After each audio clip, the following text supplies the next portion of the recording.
As with many other crazy internet discoveries, it all kickstarted on Reddit with a wild post about wicked forest designs. Just take a gander on Google Earth and hit up the history tool to watch epic transformations from barren valleys to densely populated areas teeming with lush green tree plantations.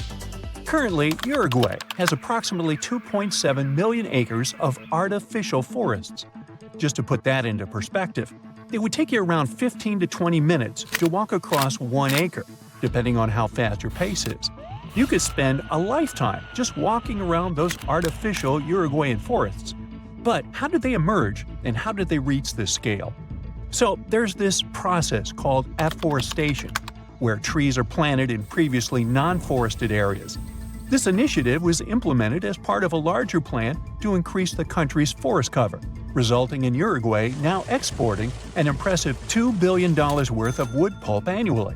Despite native forests only covering 5% of the country, these artificial forests occupy a significant 6%. Another cool thing about these forests is that they have special trees that originally couldn't be found in Uruguay. It was decided to plant eucalyptus trees there, as they show impressive results in terms of how fast they grow. A tree can get through a whole cycle, from a little plant to one ready to be harvested, in as little as 10 years. Yeah, not as impressive as bamboo, that grows a couple of feet a day, but still faster than a common Uruguay tree called the Tree of Heaven, which takes about 25 years to get full-sized. By the way, it's considered pretty fast too. Now this funky forest in Japan is literally turning heads. In the Miyazaki Prefecture, there's a group of Japanese cedar trees that are causing a buzz with their unique concentric circles reaching toward the sky. A recent aerial photo captured these crop circles, and now everyone is scratching their heads trying to figure out how they came to be. But fear not, there's no extraterrestrial invasion involved. It turns out this cool formation was actually a carefully planned project from almost half a century ago. Back in 1973, researchers planted these trees in specific radial increments to create these mesmerizing circles. I mean, 50 years ago, Google Earth was nowhere around. But looking at that forest, you might think that the Japanese have been preparing to boast their forest on the internet for half a century. Now, what's even more fascinating is how the trees grew in a curved shape, spreading out in an unexpected way. Originally meant to be harvested after 5 years, there's now talk of preserving this circular forest because of all the newfound interest. Now, look at this portal in the forest. There's no way it could have emerged naturally, right? If your first guess was that it was a piece of contemporary art, you were right. So this portal is located in southern Estonia, and it was created by Finnish artist, this guy. This portal is far from being his only creation. He's had other crazy projects too. Like, he once sailed to Estonia in a boat made of bark. He also chopped down a forest plot, sorted all the materials for months, and then made an installation the same size as the original plot. There was even a time when he cut a line in ice with a chainsaw and ended up in a freezing swamp. This guy definitely knows how to surprise people. Most of his works are nature-related, so you probably shouldn't be surprised that this forest portal is yet another creation of his. What do you think the artist wanted to convey through this portal? Let us know in the comments. Trees are something that are definitionally straight, right? Well, not as long as you're in the crooked forest in Poland. Near the ground, the trees there bend sharply to the north, then magically straighten back up after a little detour of 3 to 9 feet. It's like they're doing the limbo, but with trees. The mystery of how these trees ended up swerving like they're on a roller coaster is still unsolved. Some think humans might have intervened to create some funky furniture or boat-building material, while others blame it on a wild snowstorm. Nobody knows for sure. Regardless of how they got this way, the Crooked Forest is a hot spot for tourists and nature lovers. If you ever come to Poland, make sure to visit this nature's wonder. Welcome to the Goblin Forest, a magical section of East Egmont that will make you feel like you've stepped into a fairy tale. This enchanting forest, also known as the Kamahiwa, is famous for the abundance of gnarly kamahi trees that give the whole place an eerie yet stunning vibe. As you hike through the Goblin Forest, you'll be surprised by lush greenery, moss-covered trees, and falling rays of sun that create a truly enchanting atmosphere. It's a photographer's dream come true. Now, while you might not find real goblins or mythical creatures in the forest, yeah, I know, it's a bummer, you will still encounter a variety of native bird species. Birdwatchers will be in heaven spotting all the feathered friends flitting about, and all that alliteration. Plus, if you're lucky, you might even catch a glimpse of glowworms lighting up the trails. With a network of well-maintained hiking trails suitable for all fitness levels, the Goblin Forest is the perfect destination for adventurers looking for a magical experience in nature. So, grab your hiking boots and get ready to explore this enchanted forest of wonders. Monteverde Cloud Forest in Costa Rica is not your typical forest adventure. Think of high-flying suspension bridges and trails above the treetops. On foggy days, you can wander through misty clouds for a mystical vibe. This nature reserve is called a cloud forest, and it's a real scientific definition. Cloud forests differ from your average ones in several aspects. First, they're usually evergreen forests that are like tropical oases, with a constant veil of low-level clouds covering the canopy. The next thing that's different is moss. It's so abundant there that these places are sometimes even nicknamed mossy forests. Going back to Monteverde Cloud Forest, however, it's more impressive if you visit it on a foggy day. But even on clear days, the views of the lush greenery are absolutely stunning. Now, if a regular forest sounds a bit boring to you, our planet has something more fun to offer. How about an underwater forest? Whether you're a local Oregonian or just passing through, Clear Lake is definitely a dive spot you've got to check out. True to its name, Clear Lake lives up to its reputation, with crystal-clear waters boasting up to 100 feet of visibility. It's like swimming in a massive pool. But brace yourself, because it's a chilly 38 degrees Fahrenheit all year round. Nah, I wouldn't venture in there. It's more adapted for penguins, I guess. Well, never mind. This lake is special because of its history. It was formed over 3,000 years ago by volcanic activity that redirected a river, preserving ancient trees that you can still see standing tall underwater today. There's this section known as underwater forest, where you can see ancient trees deep down. An underwater forest walk sounds fancy, doesn't it? And in Madagascar, there's not a forest, but an avenue of trees. But the trees are so majestic, this avenue can rival with the coolest actual forest.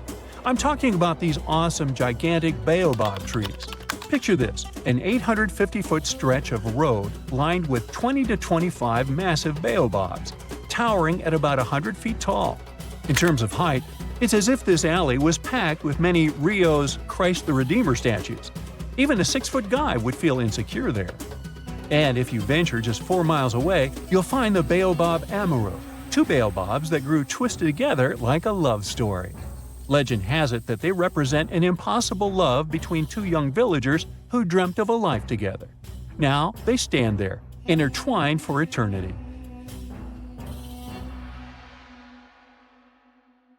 So, does the mysterious Devil's Gardens in the Amazon rainforest ring any bells? Don't worry, it's not some spooky phenomenon. It's the work of some tiny but mighty insects called the lemon ants. These ants inject a natural herbicide, formic acid, into any other plant that is not the tree species that they call home. By doing this, they create a space for their treehouse saplings to grow, allowing the ant colony to expand as it occupies new nesting sites in the saplings. That's some efficient gardening, if you ask me. But don't be fooled. These devil gardens are not just a bunch of boring old trees. In fact, they are botanical anomalies that grow very slowly every year, and some of them are over 800 years old. Who knew ants could create such impressive and long-lasting structures? Of course, the rainforest is still one of the most diverse ecosystems on Earth, with a remarkable diversity of plant life. But it's fascinating to see the control ants can have over their environment, creating single-species structures in such a complex ecosystem. But where does the name Devil's Garden come from? We know ants are to blame, but is there something else hiding in the Amazon rainforest? Well, picture this. You're strolling along, taking in the lush foliage, when suddenly you stumble upon a clearing. But wait, there's something strange about this patch of land. There's no vegetation, just a handful of trees standing alone in the dirt. What's going on here? It's easy to understand why people came up with this name after seeing the weird stretch of vegetation. And as humans do, they came up with quite an impressive legend to back up the story. It was said that the inhabitant of this eerie oasis was a shape-shifting evil spirit, like me. Just kidding. This little guy may have looked like a misshapen person walking on one hoof and one human foot. But don't be fooled. He supposedly had a whole bag of tricks up his sleeve, including the ability to transform into someone you know and lead you down the path to doom. Hey, it's just a myth, but you have to admit it was quite convincing, right? Clever landscaping ants aside, there are a lot of unsolved mysteries hidden in the Amazon rainforest, like its unusual geoglyphs, for example. Humans have been getting creative with the Earth's surface for ages. Geoglyphs are just one of the many ways we've left our mark on this planet. Basically, we take some sand or stones, move them around a bit, and voila! We've got ourselves a funky design that pops against the backdrop of the ground. A new study found that the area was home to up to 1 million people before Columbus first arrived in the New World back in 1492. That's a lot of people, and they left behind some pretty cool stuff. The Amazon rainforest is already amazing, with 1 in 10 known species in the world living there, and 1 in 5 of Earth's birds. But did you know that over the past few decades, archaeologists have discovered evidence of numerous large complex societies that may have inhabited Amazonia? It turns out that the Amazon rainforest was not just a pristine wilderness, but a hub of human activity as well. These South American geoglyphs are particularly interesting. They're these huge structures that combine square, circular, and hexagonal shapes. Archaeologists have found very few remains of habitation inside the enclosures, which suggests they were not settlements. Instead, the most likely explanation is that they were used for ceremonial gatherings. The exact function of these structures is still a mystery, though. To find out how widespread human settlements were in the Amazon, scientists focus on the basin of the upper reaches of the Tapias River, a major tributary of the Amazon. Using satellite images, they discovered 81 new archaeological sites in the upper Tapias Basin, with a total of 104 earthworks. That means there is no gap in the network of earthworks spanning across Amazonia's southern rim. When researchers conducted ground surveys of 24 of these sites, they found evidence that the sites they visited were once inhabited. These sites dated from 1250 to 1500 CE and ranged from about 100 to 1300 feet wide. The largest were typically hexagonal fortified settlements, suggesting a certain degree of planning and uniformity in their construction. Based on the size and distributions of the earthworks, the researchers suggested that similar settlements may have extended over about 154,000 square miles of the southern rim of the Amazon, supporting a population of between 500,000 and 1 million people in late pre-Columbian times. Of course, the new study doesn't mean the Amazon rainforest was ever a teeming megalopolis. It's still mostly uncharted, so we have no idea how pre-Columbian populations were distributed across Amazonia. But it's exciting to learn about these ancient societies and the cool things they left behind. The scientists plan to do more excavations in the upper Tapias Basin to refine their understanding of the cultural developments there. Who knows what they'll find next? Maybe a lost city full of treasure and adventure. Also hidden in the vast habitat of the Amazon is this next quirky creature. Ever heard of the Amazon pink river dolphins? Unfortunately, there is still so much we don't know about them. First things first, though, let's talk about what they look like. So picture this, a small, light-colored dolphin with a pink nose and lips. They're the Barbie of dolphins. Aside from that, they look like regular dolphins with plump bodies, bulbous foreheads, skinny snouts, chubby cheeks, and small eyes. They can be found in countries like Bolivia, Brazil, Colombia, and Peru. They're also the only species of river dolphin found in the Amazon River. Unfortunately, these little guys are officially critically endangered species, so there are not many specimens available that scientists can study.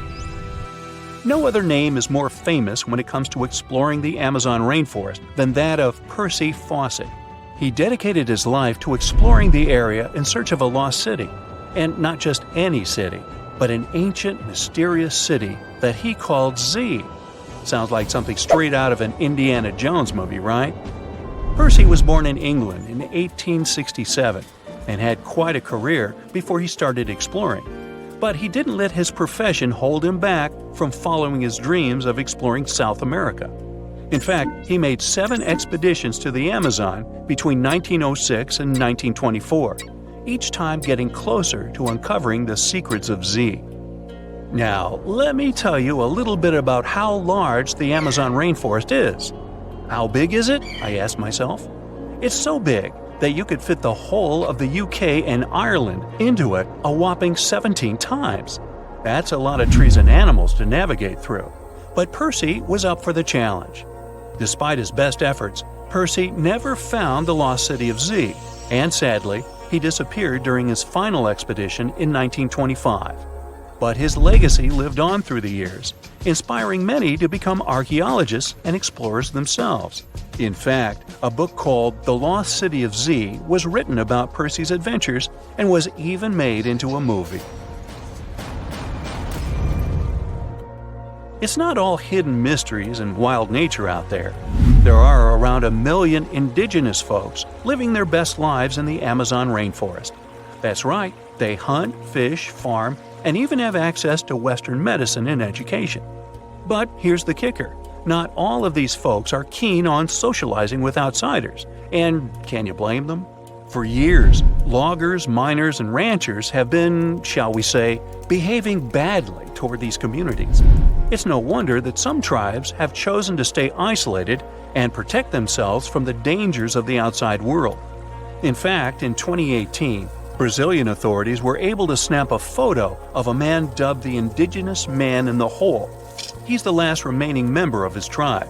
But don't feel too bad for him. He's doing just fine on his own and has made it pretty clear that he's not interested in outside visitors. The authorities still leave him some seeds and tools though, so it's not all bad news. 50 ships and 20 airplanes have gone missing. Many people have disappeared, and mysterious forces might have… Oh wait, the wrong script.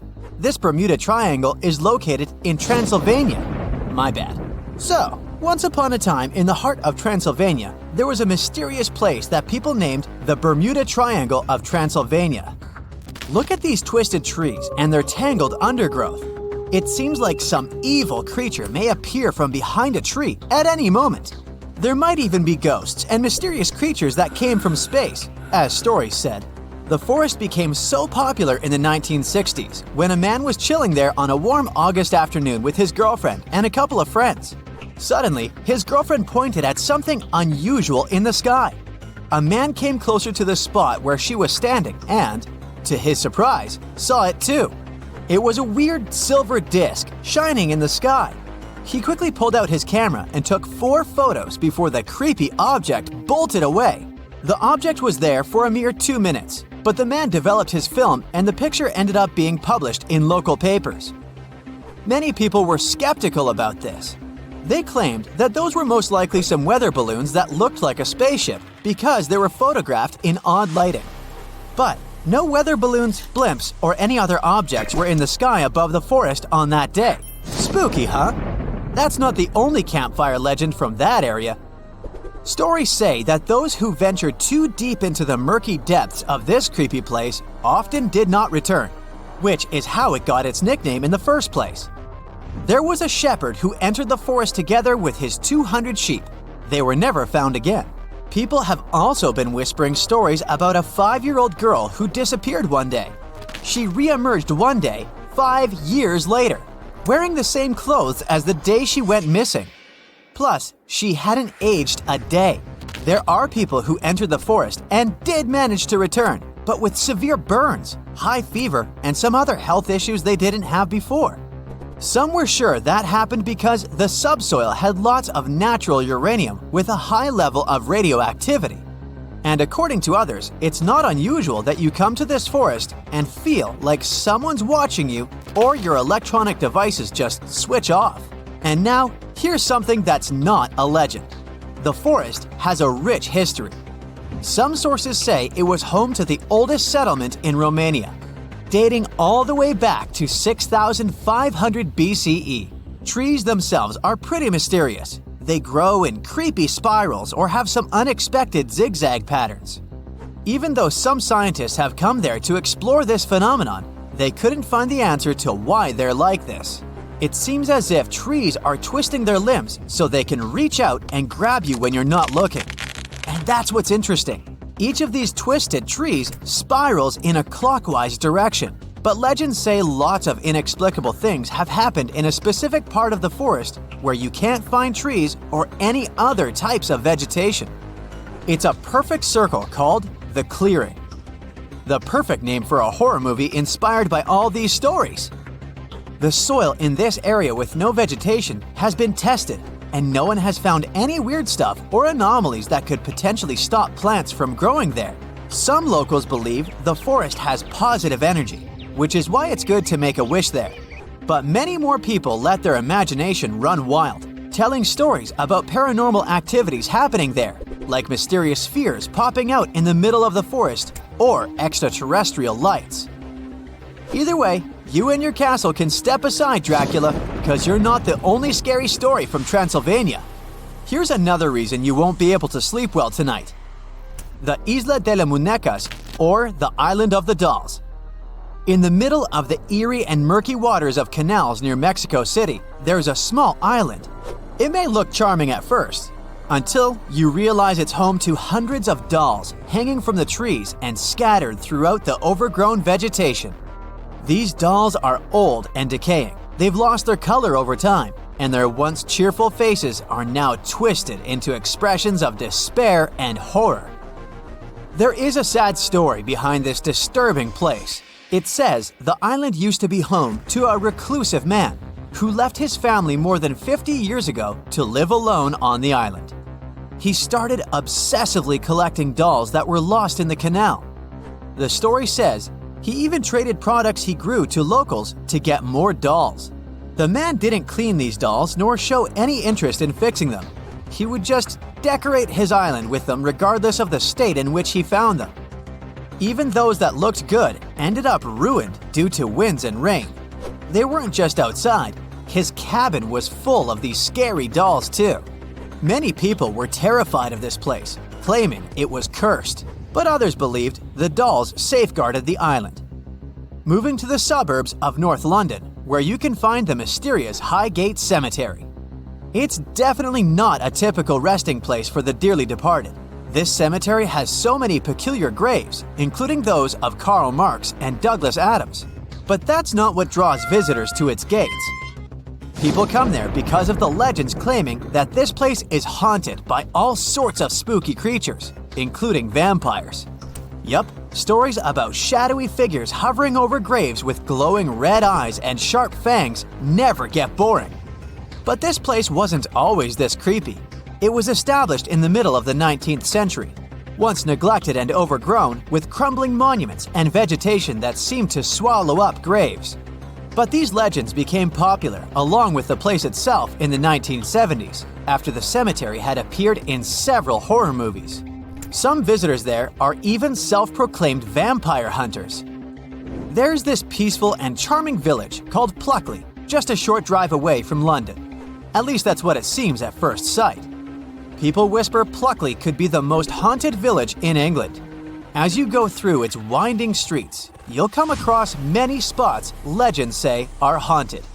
Many of them are connected to the Daring family, which held the title of Lords of the Manor for over 4 centuries.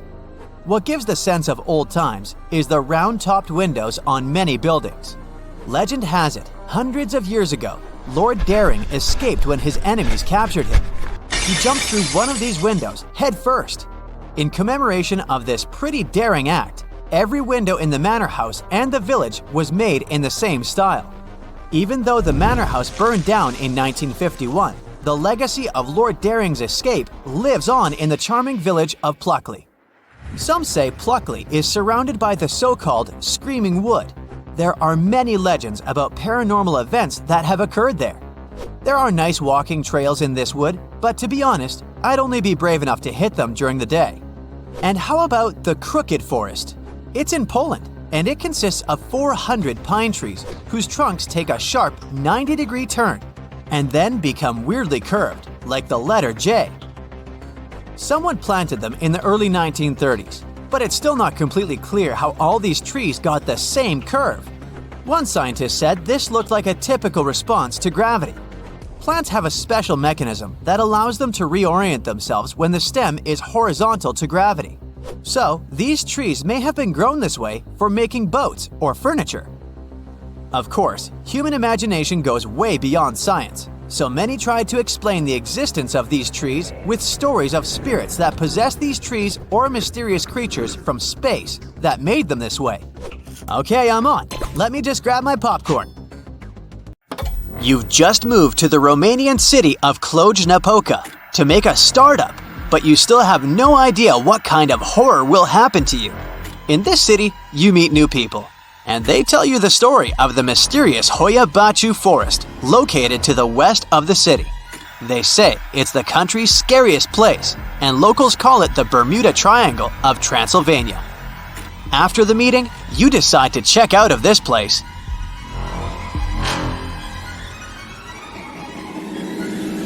You drive to the edge of the forest. You go into the thicket and hear some singing of birds and the chirping of crickets. Somewhere in the distance, branches crackle and some animal howls. Some trees look ominous.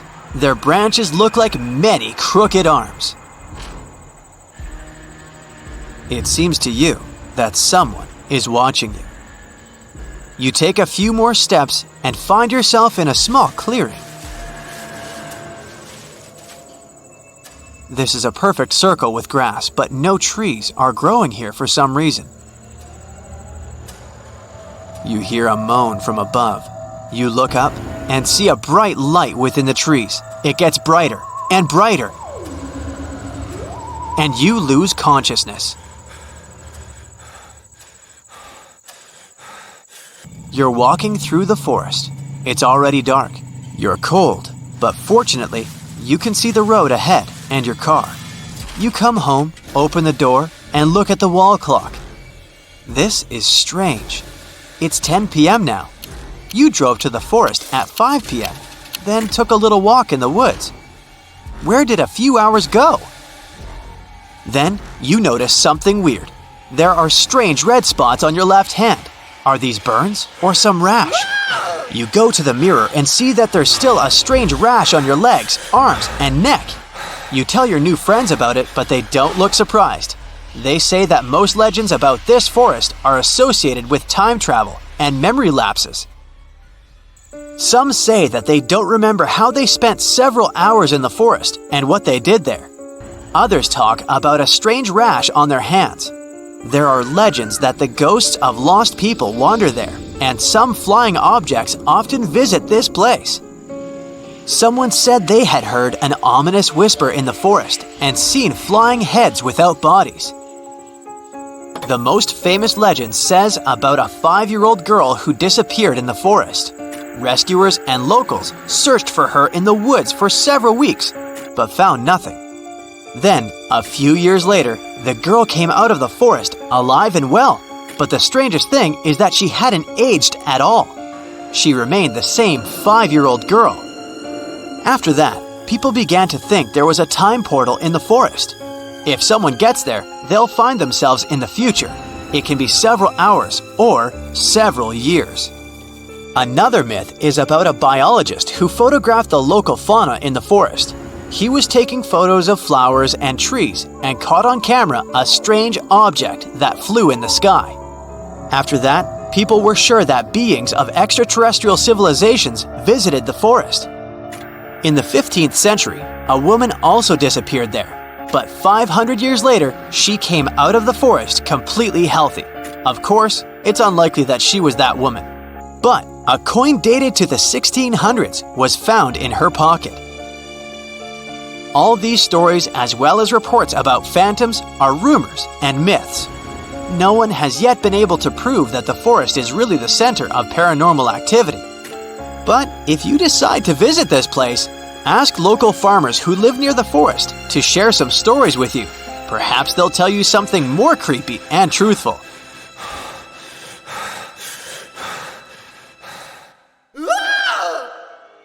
But this forest is really scary.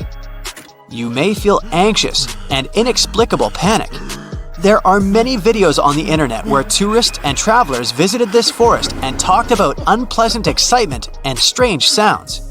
Also, you can see something strange in the woods at any moment with your own eyes. This is a round clearing where, for some reason, trees don't grow. There's grass and plants here. The soil here is the same as in the rest of the forest. Scientists took an analysis of the ground to check this. It's still unknown why there's no trees. Some trees in the forest have a strange curved shape. It's unclear what made them grow this way, but they look creepy. You can take a walk in the forest and check how true the legends about it are. But don't be afraid, you won't be alone. The Hoia Baciu Forest is one of Romania's most popular tourist destinations. Every year, thousands of fans of mystical riddles come here to test their nerves. But even if you don't find anything mystical in the forest, you will definitely enjoy the city. Externally, it's a beautiful city with cozy European architecture. But go inside the buildings and you'll see modern stylish bars and cafes. This place also attracts many IT specialists. You've probably heard of forests where some guy decorated all the trees with sinister dolls. But all this will seem like fun toys compared to what one guy found in County Park in Huntington, New York. He was walking in the forest and came to a small clearing. There, many trees had attached photos with images of people who were missing. Just a person's face with his name, date, and place of disappearance. The guy recorded this place on video and posted it on the internet. The video became popular on Reddit.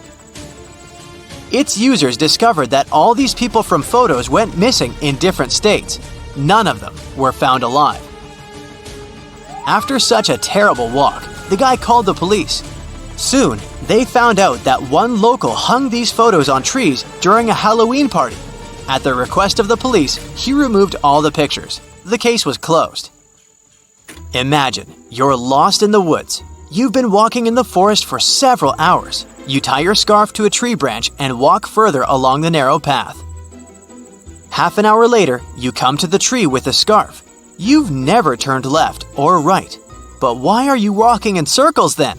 The answer is a round forest. There's nothing mystical here, but it still attracts the attention of many tourists. The forest grows in the south of Japan. If you look at it from a bird's eye view, you'll see that trees grow in a circle, forming several layers. The closer to the center of this circle, the closer the trees are placed to each other. It resembles mysterious circular patterns in fields worldwide, but there's nothing fantastic here. No spaceships from another planet, and no natural anomaly made this, but people. In 1973, people planted trees in the shape of 10 concentric circles. It was an experiment that showed how cedars would grow in such unusual conditions. The trees began to grow in a convex shape, symmetrically fanning out. This proved that the size of the gaps between the trees affects their growth. Initially, according to the plan, people had to cut down trees. But the place became popular among tourists. Its photo quickly spread throughout the internet, so people decided to leave it untouched. You can also visit this forest and take beautiful drone shots. The SCP Foundation is a secret organization that has one goal: to secure, contain, and protect the world from bizarre creatures and objects. The secret bases of this organization are hidden all over the world, and each of them contains scary, dangerous, harmless, miraculous, and simply crazy objects. And now, you'll see some of the weirdest. Object SCP-410. This is a colony of 14 individual beetles, similar to Scarabaeus of different colors, from light blue to dark emerald. At first glance, they look like ordinary insects, but soon you notice that these bugs don't feed on leaves, larvae, and other food. They eat mistakes in a text. What? Put a paper with some text containing spelling or grammar mistakes and syntactic errors inside the terrarium with object SCP-410. The bugs run up to misspelled words or punctuation errors and eat them. 20 minutes later, the beetles secrete corrected letters or words from their bodies. This way, they completely edit the text. One member of SCP-410 can eat about 25,000 errors per day. The beetles can live without incorrect texts for about 2 days. Then they fall into a state of hibernation.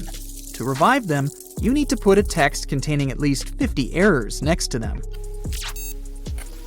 Object SCP-2157 is a mysterious 200-square-foot piece of land found in a forest in Japan.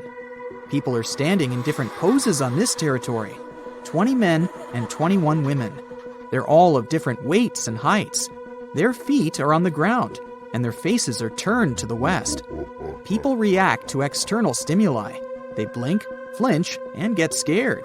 And still, they're standing there, motionless like trees. They start screaming if somebody tries to lift them off the ground. But soil analysis has shown that SCP-2157 objects have no physical connection to the land. Their feet are in no way connected to the soil. A body scan has shown some earth inside their stomach. As soon as an SCP Foundation employee enters their territory, the people turn their heads in their direction and just stare at them. As soon as the outsider leaves, the people start looking to the west again. Monitoring of this object continues. Object SCP-621. It's hypnotic tulips. They look like ordinary tulips, but have bioluminescence. They get energy and other nutrients from the water and glow purple, blue, or green. This glow has a hypnotic effect on people and all nearby living beings. Bees, for example, start pollinating only these flowers, ignoring all other plants, which speeds up the reproduction of the tulips. Herbivores and other natural enemies avoid SCP-621. All this makes tulips a rapidly spreading species.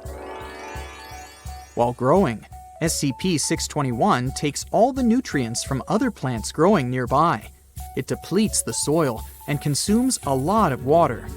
Under the influence of SCP-621, a person tends to take care of the plants and do everything to make them live as long as possible. For example, owners of large fields only take care of the tulips and ignore the rest of their farmlands under the influence of the glow. Oh God! Oh God! Thus, tulips can spread until they capture all territories, and people will treat them with love because of their hypnotic effect. Therefore, it's crucial to keep tulips in an isolated greenhouse. Employees of the SCP Foundation water them every day and don't allow them to get out of the area. Object SCP-2559-J. While conducting research in one of the laboratories, a scientist accidentally opened a portal to another dimension. Little kittens began to come out of this portal in an endless stream. There's an infinitely huge world of kittens on the other side. If you pick up one of them, it will turn out to be an ordinary little kitty. The portal is located deep underground. It's not yet known how to close it. As a person approaches the doorway, they find themselves under the influence of cute kittens. Now, they're falling out into our reality at a rate of 3 kittens per second. SCP-999 is a large moving mass of transparent orange slime. It looks like jelly and has the viscosity of peanut butter. The shape and size of the creature are constantly changing. The object's surface is covered with a thin, flexible membrane that prevents the mass from spreading in different directions. It's a friendly creature that likes to play with people. So cute. It jumps on a person, hugs them, and makes gurgling sounds. SCP-999 emits a pleasant and constantly changing odor. It can be the smell of bacon, or fresh bedding, or roses. Touching SCP-999 causes euphoria that increases with the duration of contact. After that, a person experiences happiness for a long time. The object likes to completely envelop people and tickle them from head to heels. Object SCP-831 is a colony of unknown insects, similar in appearance and properties to ordinary termites. They feed on cellulose and water with sucrose. One termite lives from 25 to 40 days. The colony should remain in an empty, bright room under constant supervision.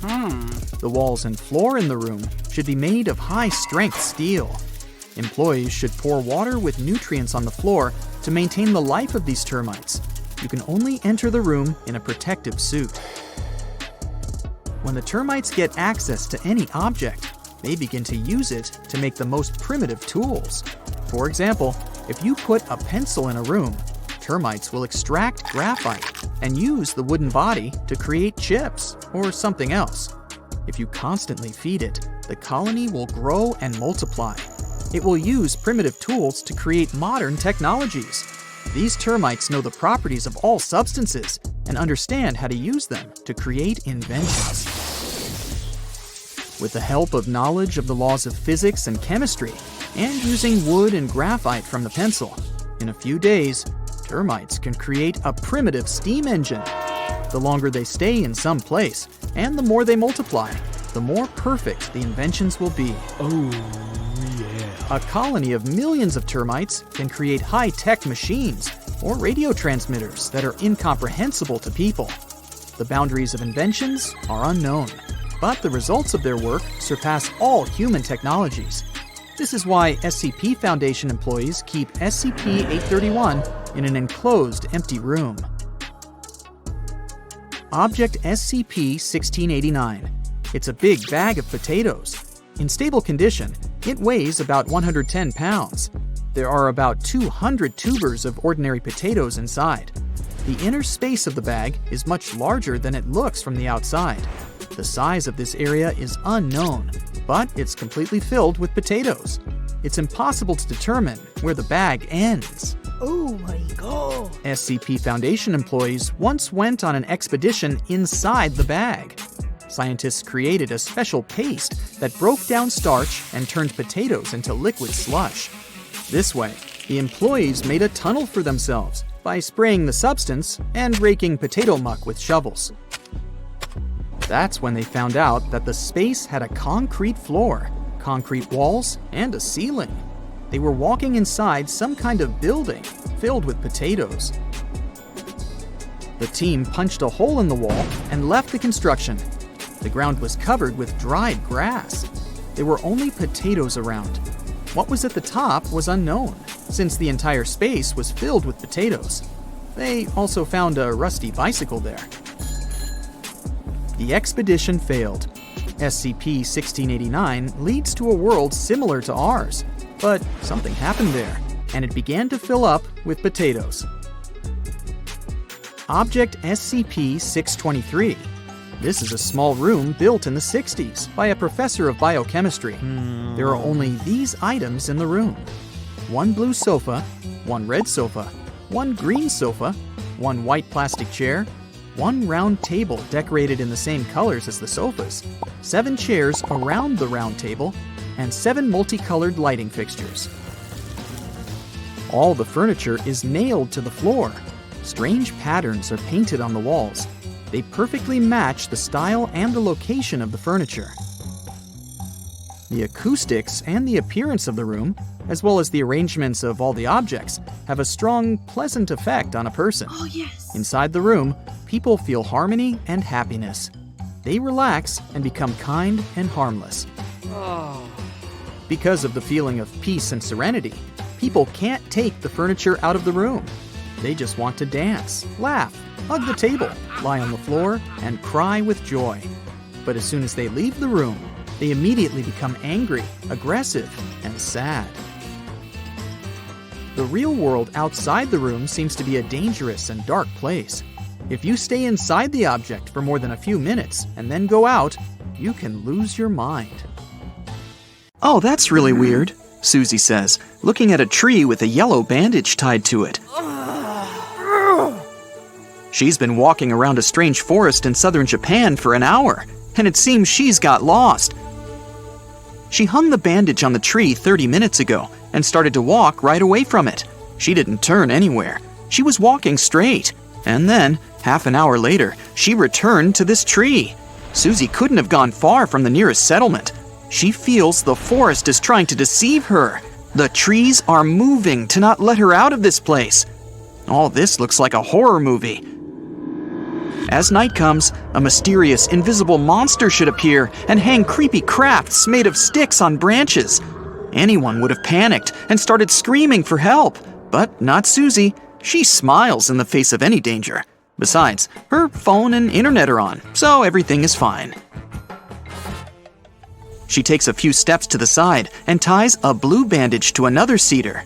Then she starts walking along a narrow path, moving further and further away from the marked tree. She notices something. The path has a slightly curved shape. Susie starts running forward and returns to the marked tree 10 minutes later. All this time, she's been just walking in a circle. Susie walks away to another tree and notices another curved path here. She takes her phone, opens online maps, and looks at her location through satellite photos. It's incredible. The trees in this place grow, forming concentric circles. There are several layers here. It resembles mysterious circular patterns that somebody left on fields all over the world. Shocked, Susie records herself on her phone to inform subscribers she has found a strange natural anomaly. While filming, she hears someone laughing. It's a smiling guy standing next to her. He finds it funny how she's speaking seriously about this forest. He tells her there's nothing unusual about this place. Trees grow in circles, thanks to people.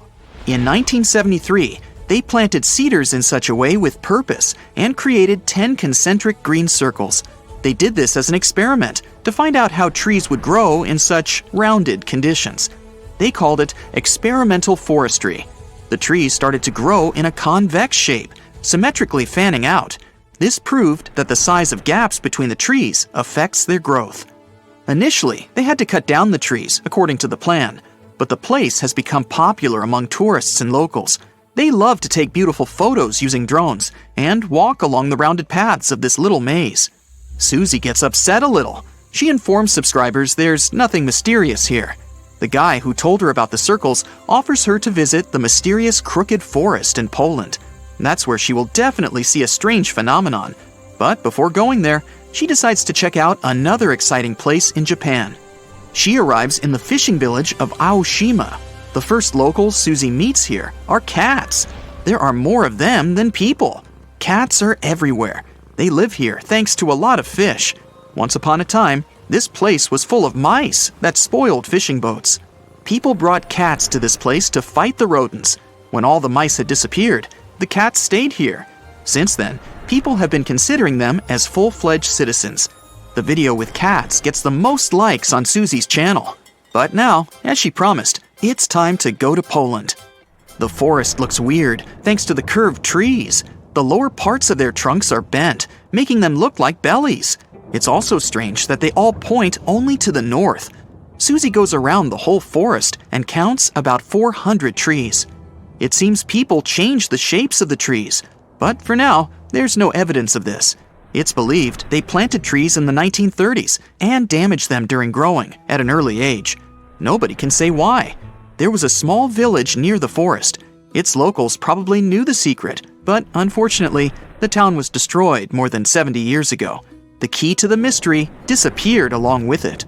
Of course, scientists had hypotheses, but they were all quickly refuted. Perhaps this curved shape was caused by a genetic anomaly.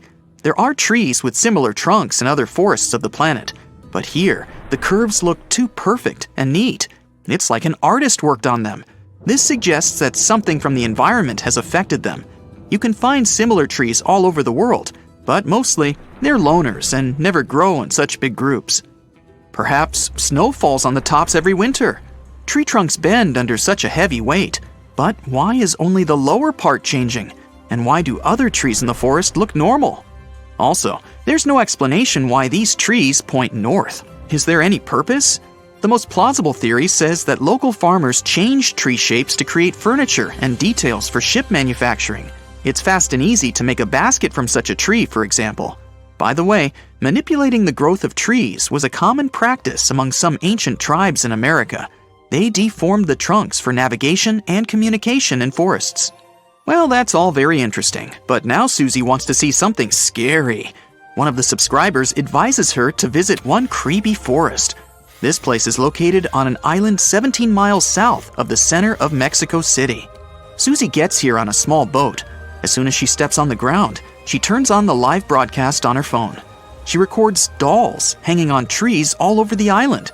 They have different clothes, different sizes, and faces. There are about a dozen creepy toys on every tree. Rain and hot sun deformed the toys' faces. They're covered with moss and greenery and have taken eerily scary forms. There are rumors they come to life at night. Wanna check? One of the subscribers writes. No problem, Susie agrees. The sun is going down below the horizon. Darkness falls on the forest. Susie is wandering among the trees. The moon lights her way. She makes a fire to get warm. At this moment, she hears a strange sound. She notices some movements out of the corner of her eye. The phone turns off. Susie looks up and sees one of the dolls, lit up by the flames, is turning its head in her direction. Susie screams and runs away from this place. Of course, the doll didn't move. You can notice a little bird sitting behind the toy's head. A few days later, Susie found out that one of the Mexico City locals had moved to the island in the 50s and filled it with toys. He collected dolls from landfills and canals around the island. He spent several years decorating every tree. In the beginning, it looked strange and exciting for tourists. Then, as the dolls began to age and rot, the place became more attractive for people. There are several legends about the reasons for his obsession.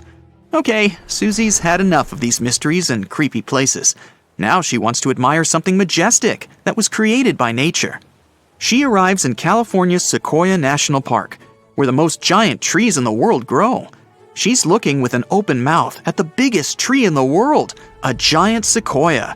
Its name is General Sherman, and it's about 2,000 years old.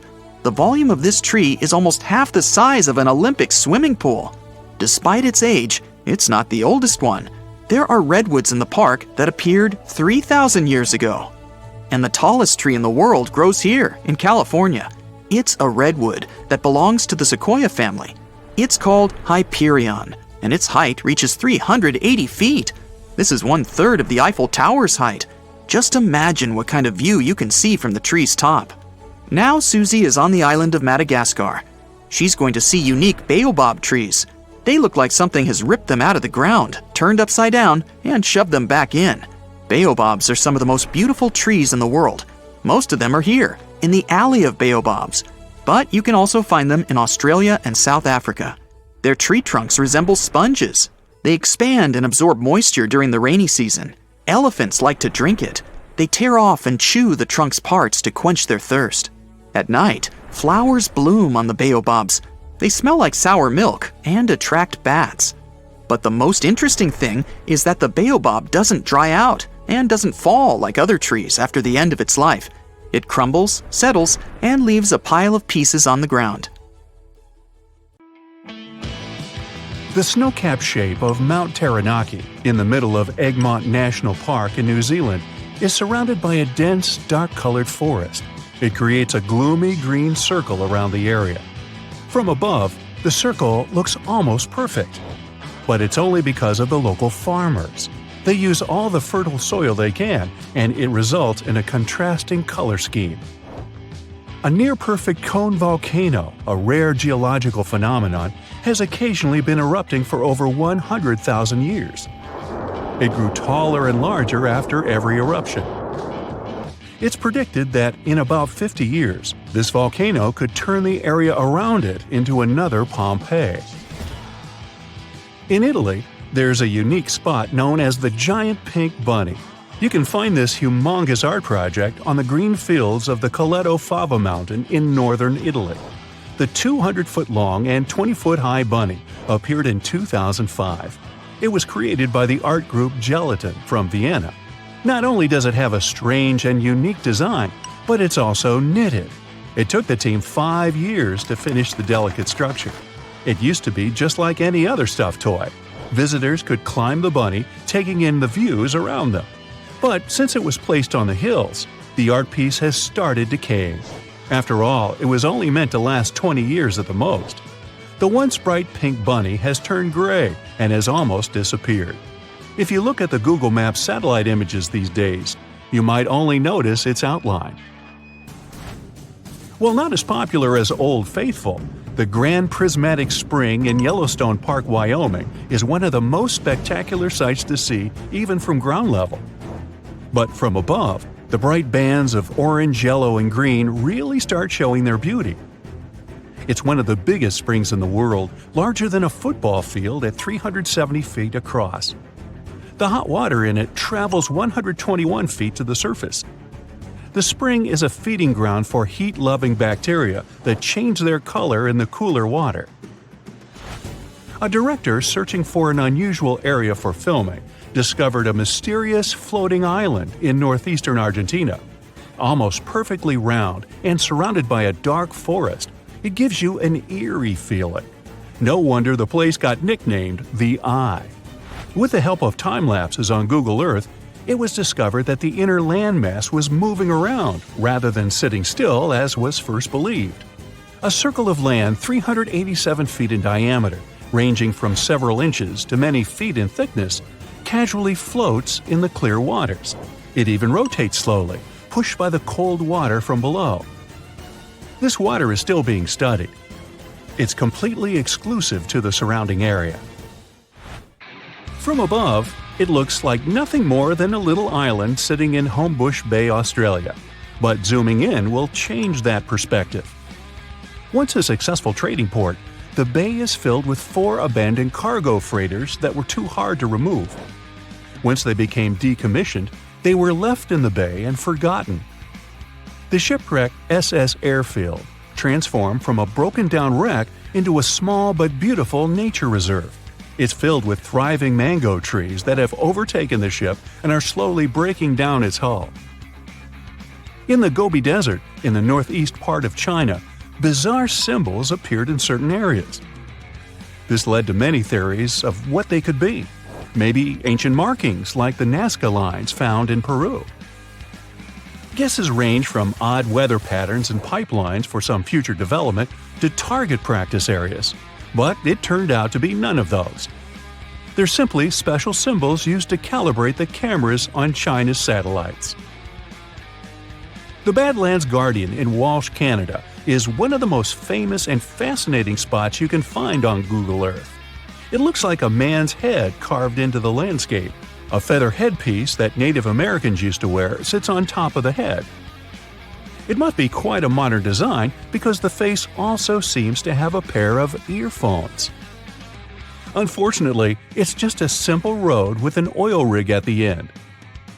From ground level, the entire thing is not nearly as impressive. It looks just like any other exposed rock face that's been changed by the seasons. But this phenomenon is nothing more than the pareidolia effect, the same that makes you see objects in the clouds. An island on a lake, on an island in a lake, on an island is surely a mouthful. But Google Earth beautifully captured the place. A tiny island named Vulcan Point sits inside a crater lake on an island called Volcano Island inside a lake called Lake Toll on the Philippine islands of Luzon. It's one of the only 2 lakes in the world that have been discovered to have a third-order island in them. Toll Volcano is still active, and because of the large lake inside the crater, there's a risk of a volcanic tsunami. It can be triggered by debris falling into the lake after an eruption. This might create waves in the lake that can spill over the sides of the crater. The Firefox crop circle appeared in a cornfield in Oregon in 2006, but it wasn't some mystery or rare phenomenon. Celebrating the browser's 50 millionth download, the Linux users group from the Oregon State University created the giant logo. It was larger than 45,000 square feet. The group members stomped down all the stocks in a near-perfect circle. It was completed in under 24 hours after 2 careful weeks of planning. The final circle had a diameter of over 200 feet and was completely invisible from the road. It could only be appreciated from the sky. The most beautiful bright blue ponds are found at the Intrepid Potash Mine near Moab, Utah. Most potash forms in desert regions, where inland seas or lakes dry out. As the water evaporates, it leaves behind potassium salt deposits. Most evaporation ponds are more reddish in color, but some dye was added to these particular ones. Dark water absorbs more sunlight and heat, speeding up the evaporation process. This leaves behind the salts much more quickly. Stunning aerial views of these ponds are a bonus. Making the largest advertising logo on Earth is something every marketing agency would dream of doing. And Coca-Cola did just that in 1986. The logo is an extremely large sculpture. It can only be viewed in its entirety from the sky. The biggest problem about such advertising, though, is that barely anyone knows about it. This huge Coke ad is 160 feet tall and 394 feet wide. It was built from 70,000 empty Coke bottles in northern Chile's Arica. The gigantic monument was created to celebrate the brand's 100-year anniversary. A guitar of this size can only be appreciated from extremely high above. The unusual shaped forest is located south of Cordoba in the Pampa region of Argentina. Known as the Guitar Forest, it extends for more than half a mile. It also contains more than 7,000 cypress and eucalyptus trees. A 74-year-old Argentine farmer, with the help of his children, managed to transform this piece of land into something magical, all done to pay tribute to his beloved wife. From high above, this area seems to be just a collection of boulders in the middle of a lake, but this is actually Hippo Pool in Tanzania. Hippos are common in all the rivers in the area, but this spot is certainly the best in the Serengeti to watch them playing around. The animals there swim in large groups of about 200 hippos. They stir up the waters and fill every square inch of space inside. If you can't get to Tanzania to see the spectacle, Google Earth gives you the opportunity to have this experience in the safety of your home. There are many large-sized pools in the world, and then there's the pool at San Alfonso del Mar, a resort outside of Santiago, Chile. Officially, the world's largest pool ever created. It cost nearly $2 billion to build. The pool is roughly the size of about 16 football fields. The water for the pool is taken from the Pacific Ocean. It gets filtered and treated multiple times a day to keep the gigantic pool clean. There's a saltwater pool inside a large glass pyramid, if you want to swim in a pool inside a pool. I'm getting confused. A strange and mysterious swirling pattern appeared in the desert of Egypt back in 1997. When this design was first discovered on Google Earth, it created a bit of a stir of what it could be. That was until it turned out to be nothing more than a giant art installation called Desert Breath. Two intertwining spirals are complete opposites.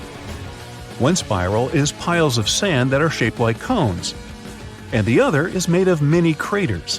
When the installation was first completed, the spirals led to the center of a circular pool of water. But since then, the water has dried out. Ah, the beauty of nature all around you, the fresh air, and days of meditative rest far away from civilization ahead of you. But you've been walking for quite some time to get this far, and now it's time to set up camp.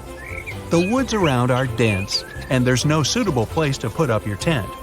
Then you notice a nice green patch completely devoid of trees and only sprinkled with some low-growing bushes. Well, you go there, smug about your find, and get to work on the tent. The ground is unusually soft and smooth, but that doesn't bother you too much. All the better. The pegs go into the soil like a knife into butter.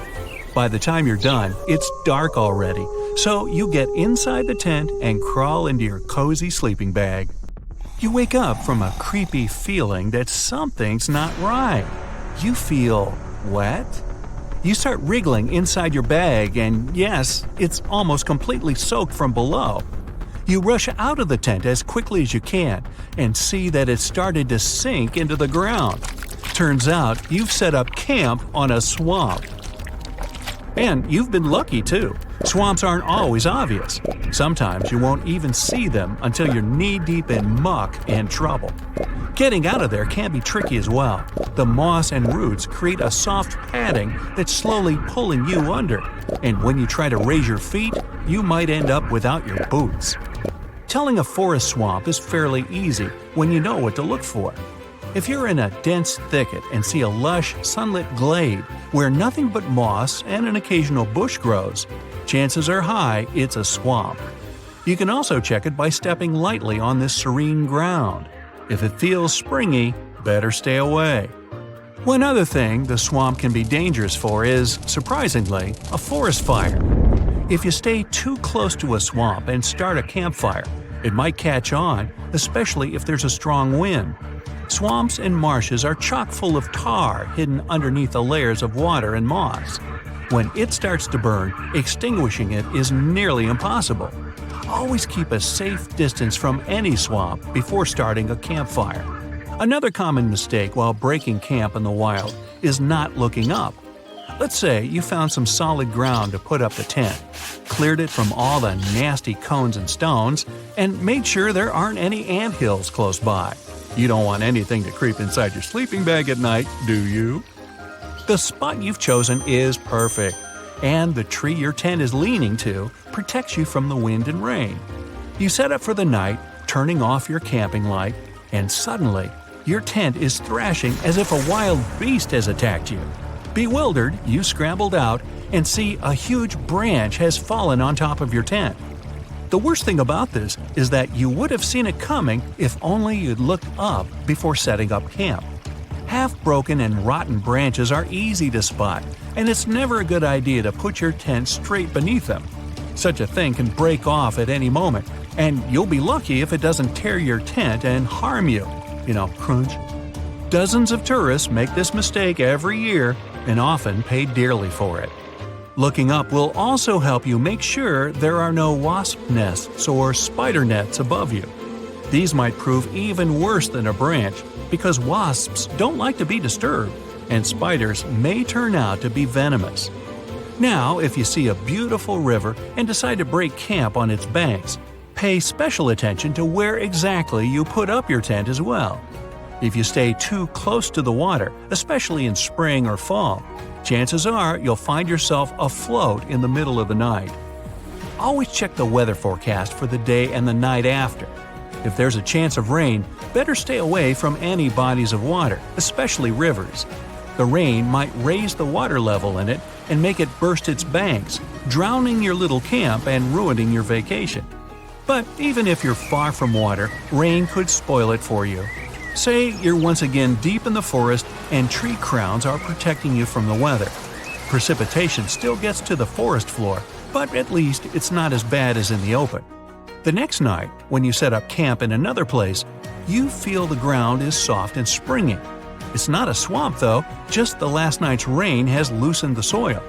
If you're in such a spot, better move to somewhere solid.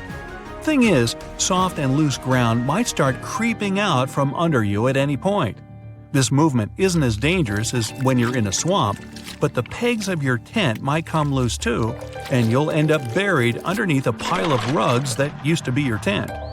And if you decided to set up your camp in a cozy-looking valley, and the rain starts falling when you're already there, well, prepare for a nice floating trip. All the water will naturally go down and into your shelter, eventually finding its way under your tent. No wonder you'll find yourself knee-deep in rainwater when you wake up. Oh, what a great spot for taking a bit of rest after a long walk. It's on a hilltop, so there's no water nearby, the sun's shining, and not a single tree to block it out. Sunbathing here's gotta be fabulous. Well, it seems this way for the first few hours. But when you stay here long enough, you'll see the error of your decision. Direct sunlight on your tent can make it hot in a matter of hours due to the materials it's made of. And you'll feel it on your skin as soon as you crawl inside. Let's just say you won't want to stay in there for long until it's night and the tent's cooled down at least. Same thing with the wind. In an open spot, gusts can reach crazy speeds, and if you haven't been careful while hammering down the pegs, you might say goodbye to your tent sooner than you'd like. It's best to find a spot near a tree that would protect you both from the sun and the wind. Still, don't get tempted to camp near a lone tree when the weather forecast isn't in your favor. Both sunny and rainy weather are okay, but if there's a serious storm coming, a single standing tree will serve as a lightning rod.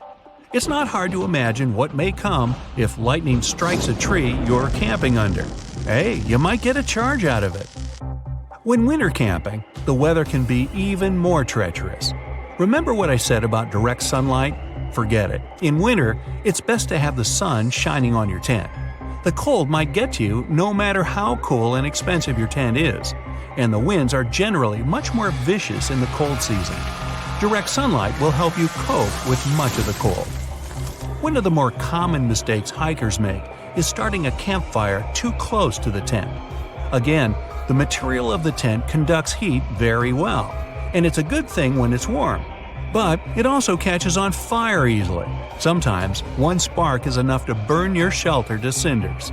Make sure there's enough room between your tent and the campfire, and never leave your fire unsupervised.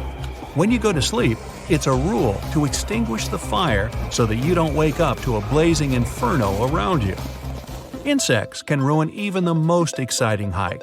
Mosquitoes, ants, ticks, and other pesky bugs can find their way into your tent wherever you are, so make sure you protect yourself from them.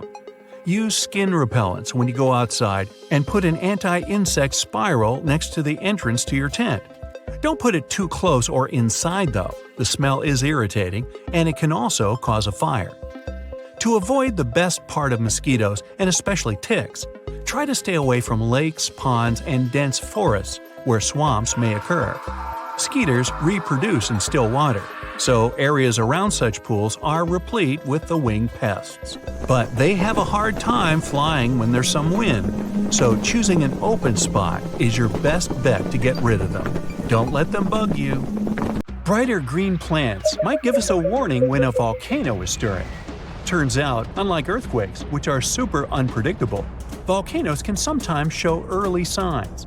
Plants growing around volcanoes look healthier when volcanic activity ramps up because they thrive on increased carbon dioxide levels, a gas that volcanoes emit during eruptions and through underground magma. They also turn browner when the volcanic activity peaks, likely due to harmful gases and heat harming the vegetation. Scientists use satellites to figure this all out. They analyzed satellite data spanning from 1984 to 2022. Future changes might be tracked through satellite imagery as well. Now, this isn't easy to measure directly, especially when volcanoes are tucked away in hard-to-reach, lush areas, such as Taal Volcano in the Philippines and Mount Etna in Italy. This way, plants could give us a heads up about volcanic eruptions years before they happen. With this new weird method, we could save nearby communities by enhancing safety measures, minimizing property damage, and improving evacuation plans. Volcanoes and plants are often tied in mysterious ways. For example, volcanic eruptions in Krakatoa, Indonesia, gave a surprising boost to saguaro cacti in Arizona's Sonora Desert, even though they're thousands of miles away. When the infamous Krakatoa volcano erupted in the 19th century, it sent shockwaves around the world and suddenly helped nurture a generation of saguaros. These incredible cacti can be up to 40 feet tall as adults, but they start life as tiny seedlings that struggle to survive in the desert's harsh conditions. However, thanks to the cooler and wetter conditions caused by volcanic eruptions like Krakatoa, they can get unbelievable growth spurts. Chillier summers and milder winters that follow such eruptions create perfect conditions for young saguaros, which usually don't make it due to extreme heat and cold. But volcanoes not only influence plants, they're also Earth's jewelry makers. Deep beneath the surface, in the fiery heart of a volcano, conditions are just right to form dazzling gems. When volcanoes erupt, they can bring these treasures up to the surface. One of the most famous gems created by volcanic activity is the diamond. They're usually found in a rare type of volcanic rock called kimberlite, which forms deep within the earth under extreme pressure and temperature. Millions of years ago, kimberlite eruptions, small but powerful volcanic events, hauled diamonds from deep within the Earth. This created sources for many of today's diamond mines. Now, these eruptions didn't happen just anywhere, but originated from the stable hearts of continents, known as cratons. They were bursting forth from as deep as 75 miles underground. Fueled by a mix of carbon dioxide and water, they were like natural rockets, blasting through the Earth to form carrot-shaped channels filled with diamond-laden rocks. Recently, scientists have delved into why these eruptions happen.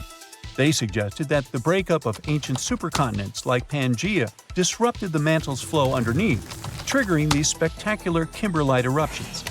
When a volcano that hosts kimberlite erupts, it can propel these precious stones toward the surface, where we eventually find them. There are other gems that can be found in solidified lava, like peridot, a bright green stone that forms in the molten rock of the upper mantle and is brought to the surface by volcanic activity. There's also obsidian, a shiny glass-like rock that forms when lava cools rapidly. And then there are some insane rocks, like the ones that can hold water in them, even in lava. The deeper we dive in volcanoes, the rarer are the gems we can find. If we dive into the thick layer known as the mantle, we might find olivine, a resilient, pretty green mineral that makes up about half of this layer. It loves high temperatures and happily forms in lava, eventually crystallizing into the igneous rocks we find scattered across the Earth's surface thanks to volcanic eruptions. As olivine cools, it starts to crystallize. Sometimes these crystals are tiny, but other times they grow large and can be polished into beautiful gemstones used in jewelry or industrial processes like metal casing. But as we venture deeper, about 250 miles down, olivine undergoes a fascinating transformation. Here we encountered the layer that's called the transition zone. In the transition zone, the pressure is intense and the heat is on the rise. In this place, olivine morphs into exotic materials like wadleysite and ringwoodite. They show a lovely blue-green hue and a glossy sheen.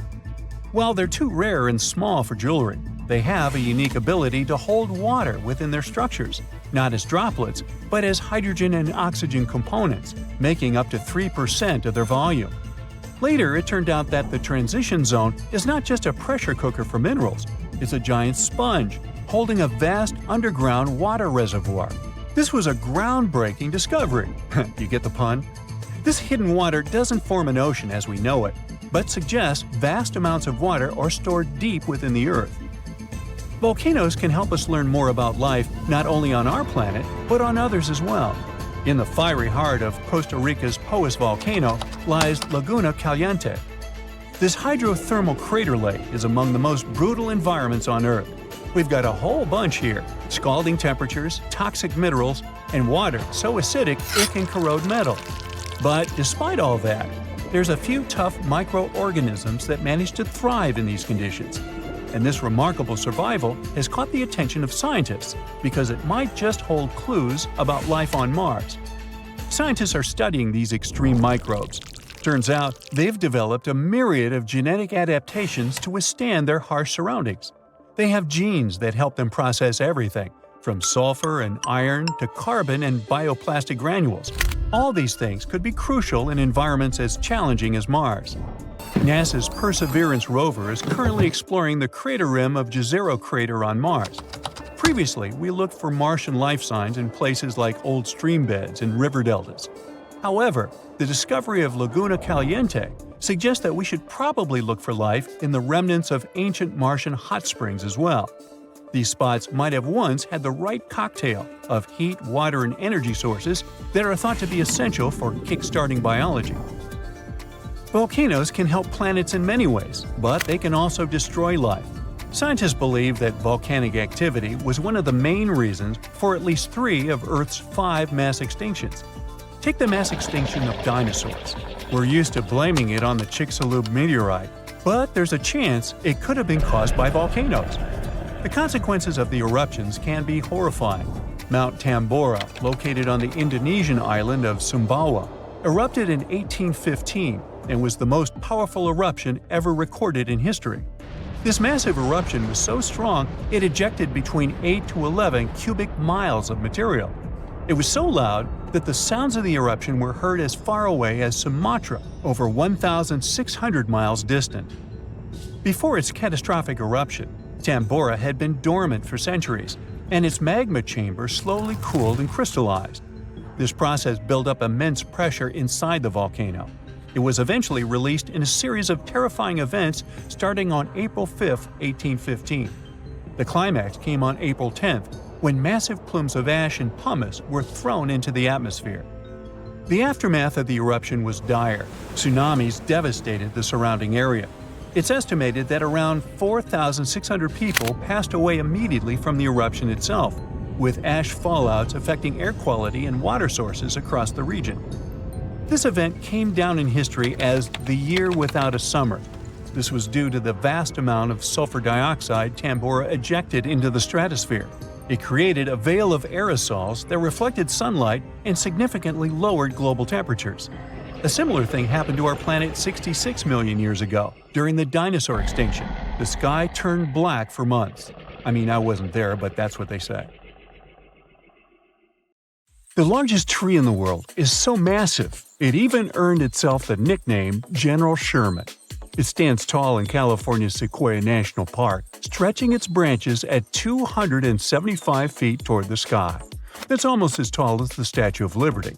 As for its weight, if we could place it on a scale, we'd need 400 elephants to balance things out. Its base stretches 36 feet in diameter, big enough to hide 2 sedans parked end to end. California is the last place on Earth where these colossal trees grow naturally. During the Ice Age, they flourished across North America and Europe, but as the glaciers retreated, so did the sequoias. Today, they thrive along the western slope of the Sierra Nevada range, relying on the melting glacier caps to quench their thirst. General Sherman gathers thousands of visitors every day, and the park's infrastructure caters to this. There's a short half-mile walk from the nearest parking lot that leads to the big green giant. Along the way, a stone marker outlines the shape and size of the tree's base, to give visitors a sense of its immense scale. This sassy sequoia is estimated to be around 23 to 2,700 years old and has witnessed centuries of change. It sprouted during the early days of the Roman Empire. When Europeans arrived in California in the late 1800s, they first tried to harvest the sequoias, thinking they had valuable wood. However, the sheer effort required to take down these giants was enormous for those days. They also soon figured out that this type of wood was a bit more brittle than expected, so they let these trees off the hook. As for its name, the tree shares it with General William Tecumseh Sherman, a 19th century famous American public servant. Not far from General Sherman stands the world's second largest tree, named General Grant. Discovered by locals years before General Sherman received its name, this tree has weathered its own share of challenges, including fires. But like its counterpart, it survived, mostly thanks to its thick bark and resilient hardwood. Now, as for the oldest tree, for a long time, we've known it to be a Great Basin bristlecone pine named Methuselah, also found in California. It's been around for more than 4,800 years, way before the Egyptians built the pyramids of Giza. This tree's location is a bit of a secret to keep it safe from harm. Now, Methuselah and its friends grow way up high in California, Nevada, and Utah, where it's tough to survive. The place is cold, with dry soil and fierce winds, but these strong timbers have figured out how to thrive, getting their nutrients from the hard, rocky ground up in the mountains. Their branches are twisted and gnarled because of the winds blowing in all directions as they reach maturity. It does make their appearance a bit messy, but it's an added layer of resistance for those trees during powerful storms.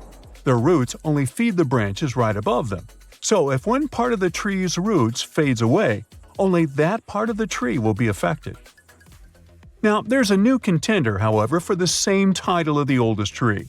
In Chile, there's a Patagonian cypress called Gran Abuelo, which means great-grandfather in Spanish. It might even be older than Methuselah by about 500 years. This would mean this tree has seen people roaming around during the Bronze Age. To figure out a tree's age, we generally need to look inside its bark and count its rings.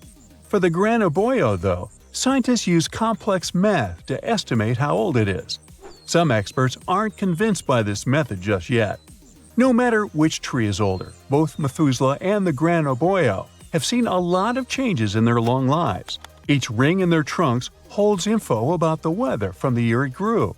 Scientists can learn a ton about past climates on our planet by studying these ancient trees. Now, the world's tallest tree is also off-limit to visitors, but this is a recent safety measure.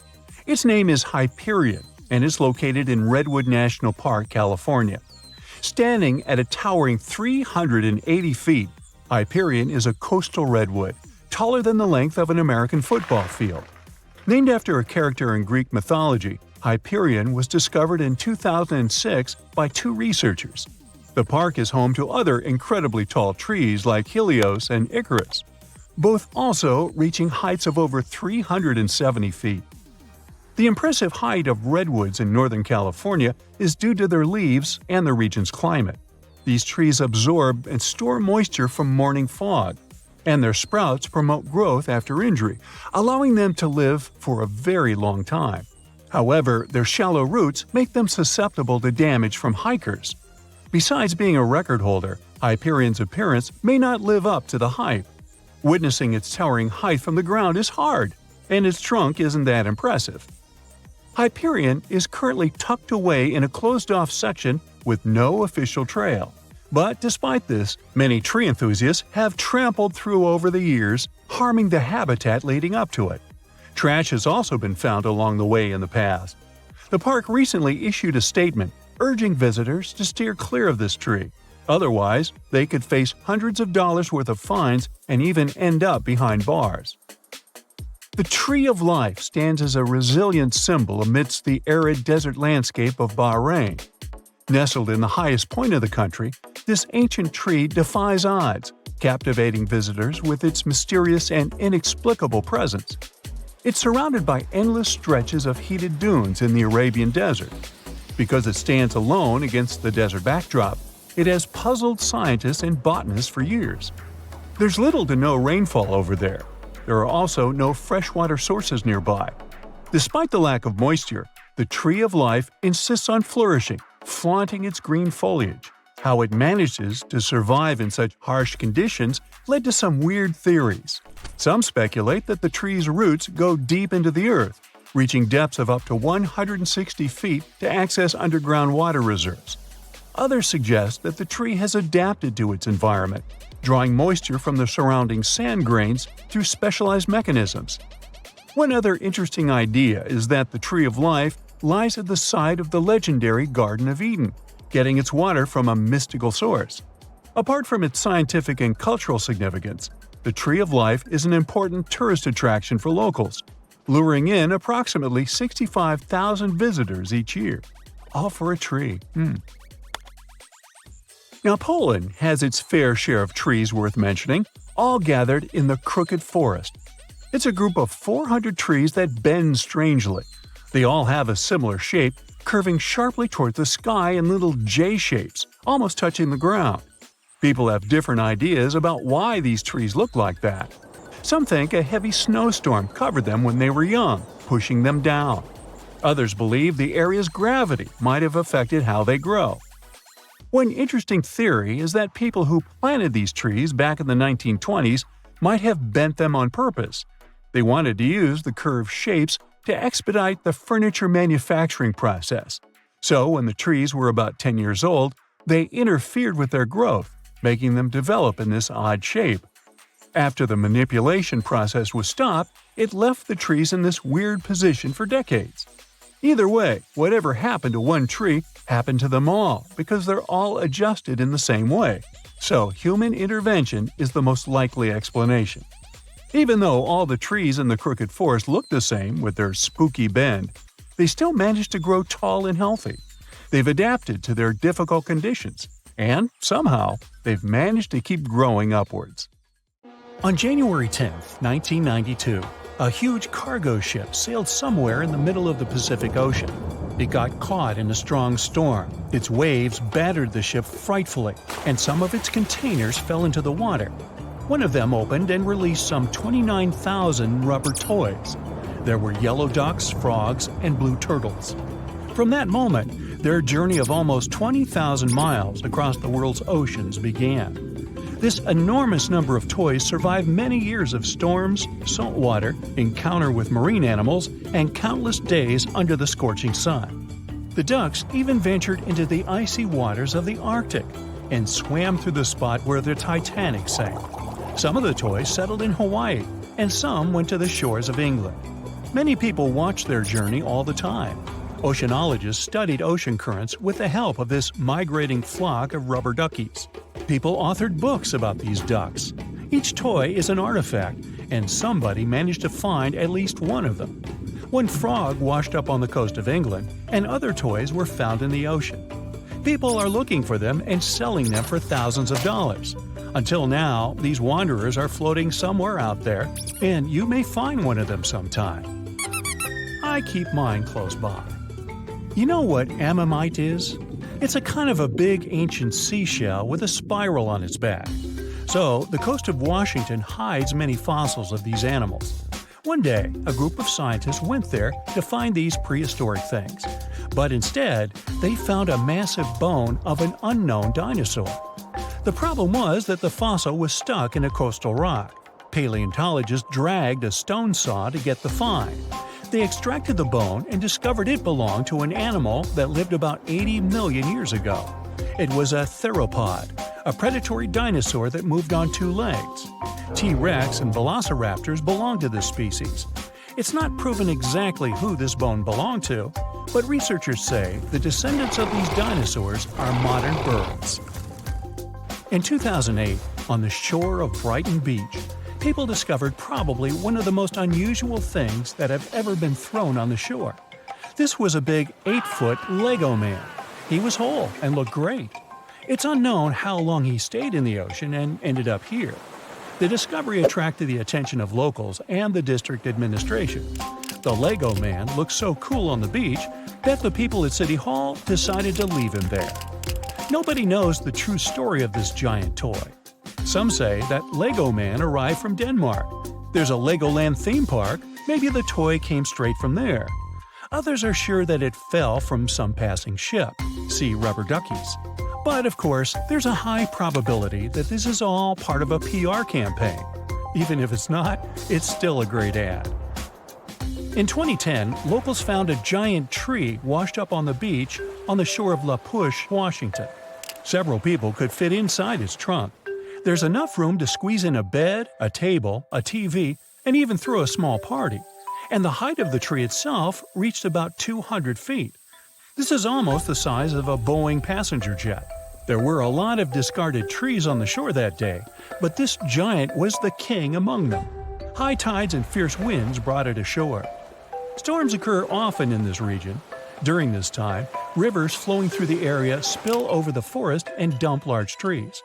Also, near the beach, there are high slopes with tropical forests.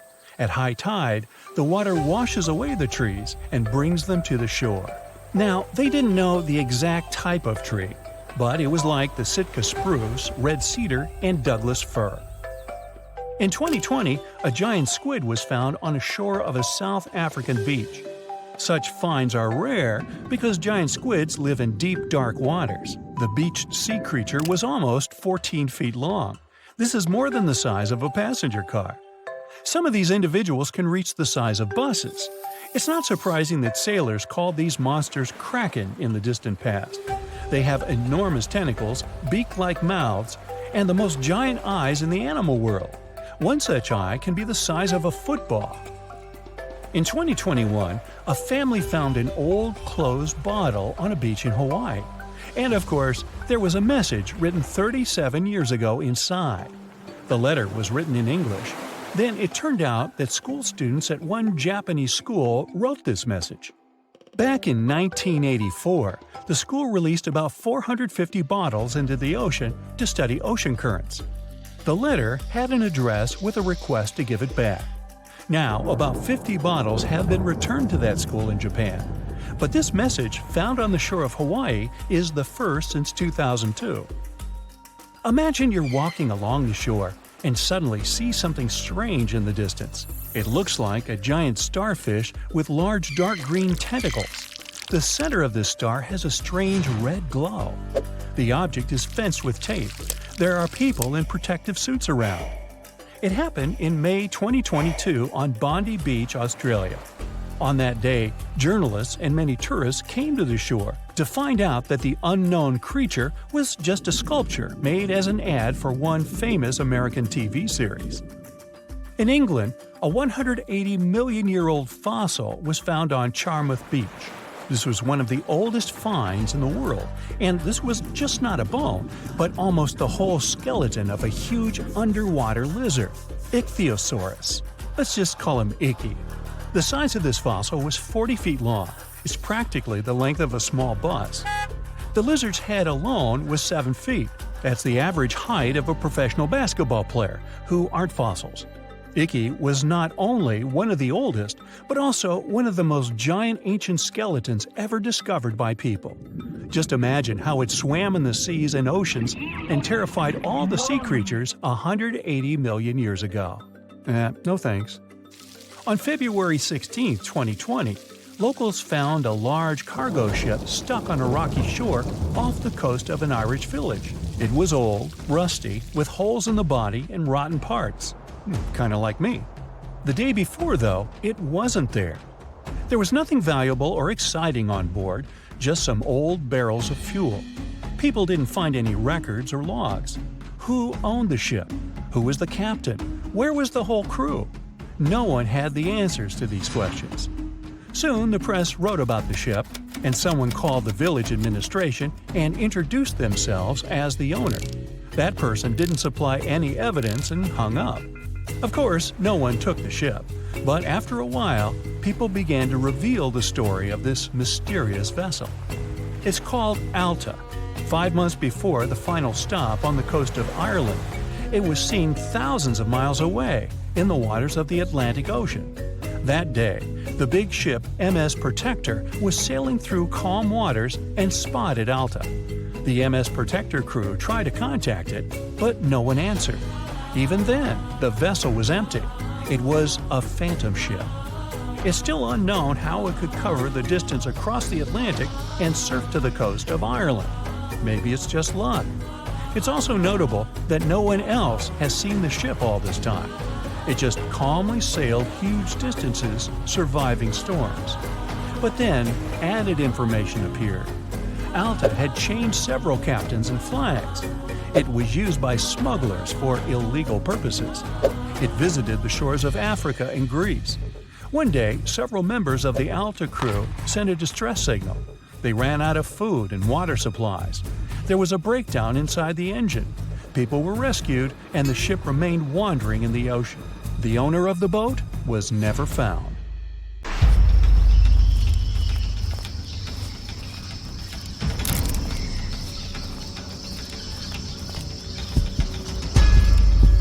There are bridges in the Indian state of Meghalaya that are created entirely of living tree roots.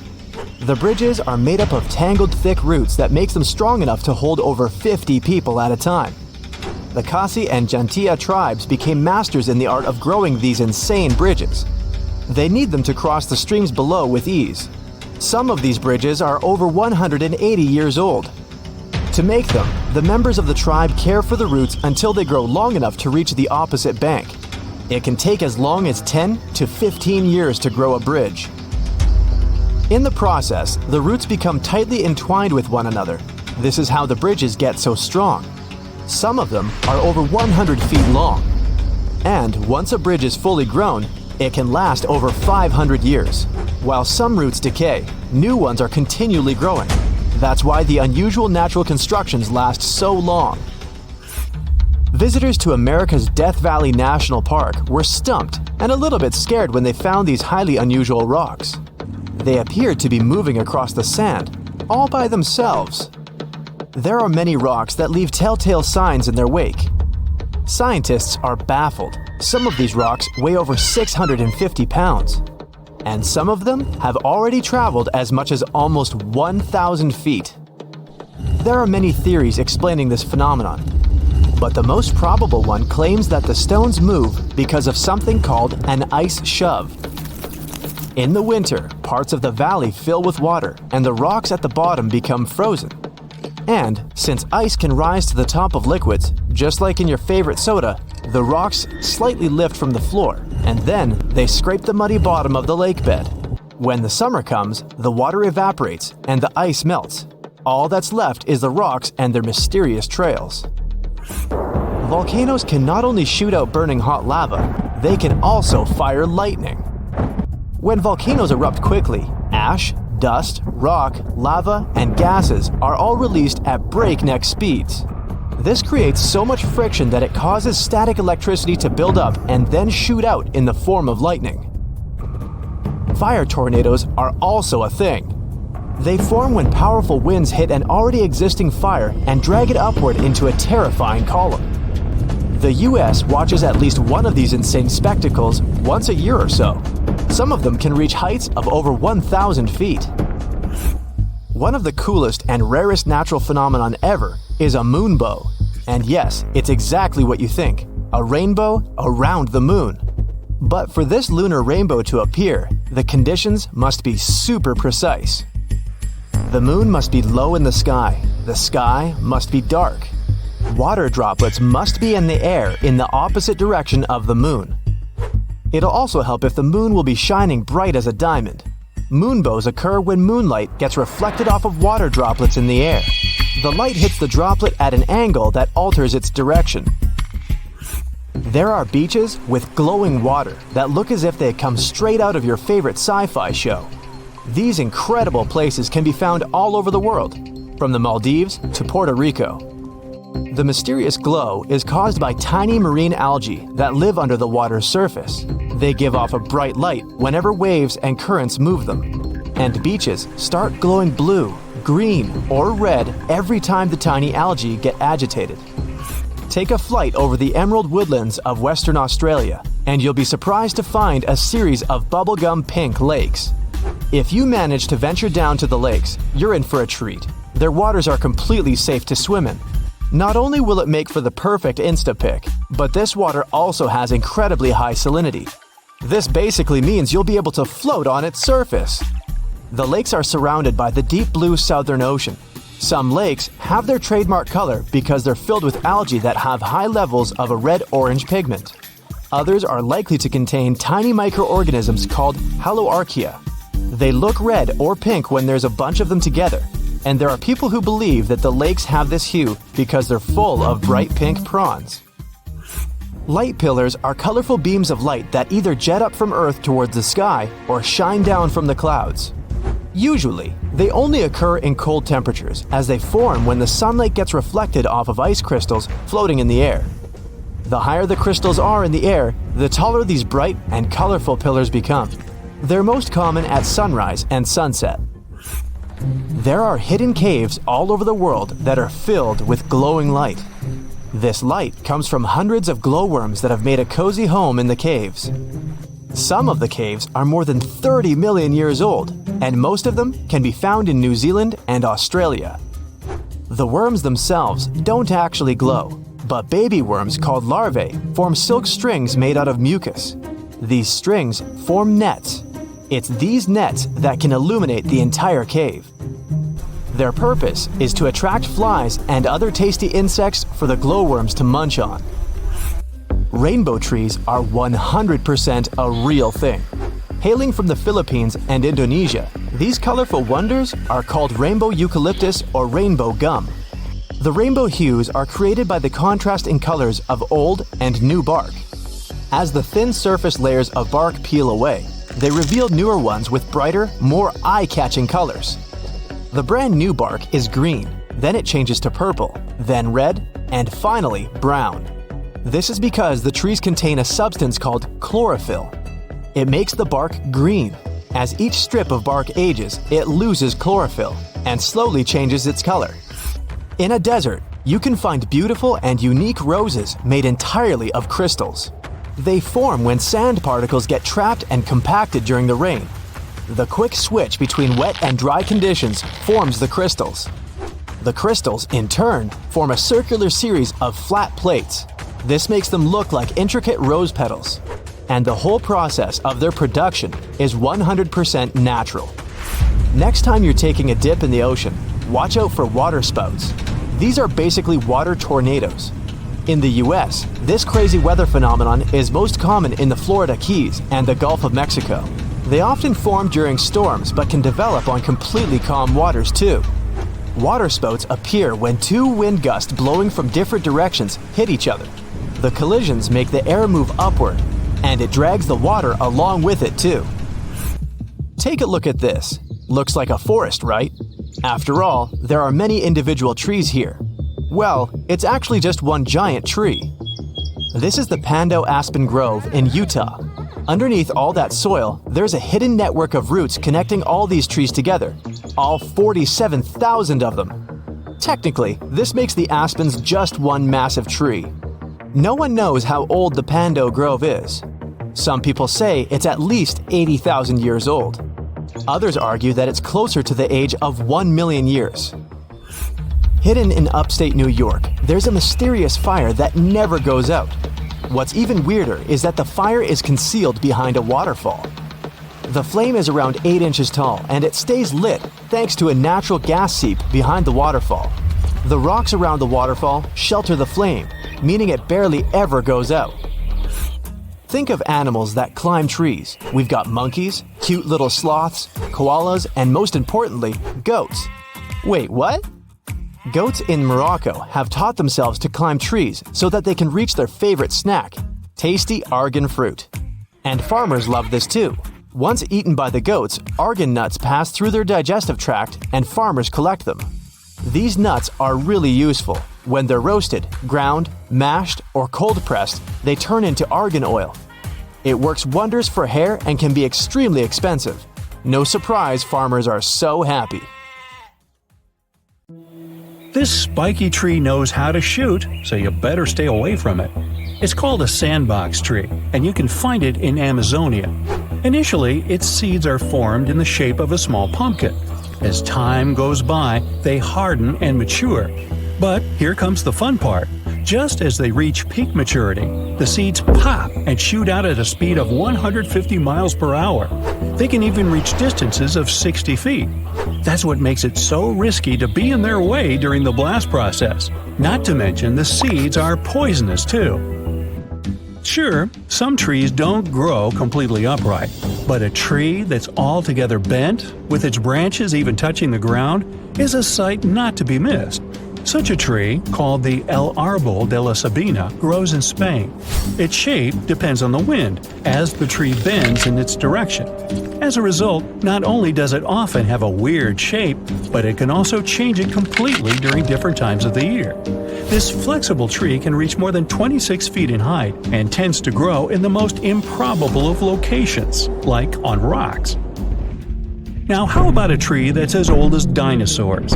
Discovered in 1994, the Wollemi pine tree species can be seen in the Blue Mountains of Sydney, Australia. It dates back to over 200 million years, so it's easy to believe dinosaurs might have even roamed around it. Since these trees are endangered and only 100 exhibits exist to this day in the wild, the scientists don't feel like disclosing their location. They want to make sure the trees are well preserved. Also, they're important for science, as studying them may help us uncover new information on the Earth's past.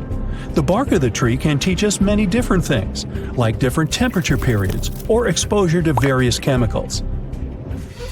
The Tree of Life gets its name because it's able to withstand difficult conditions and actually thrive.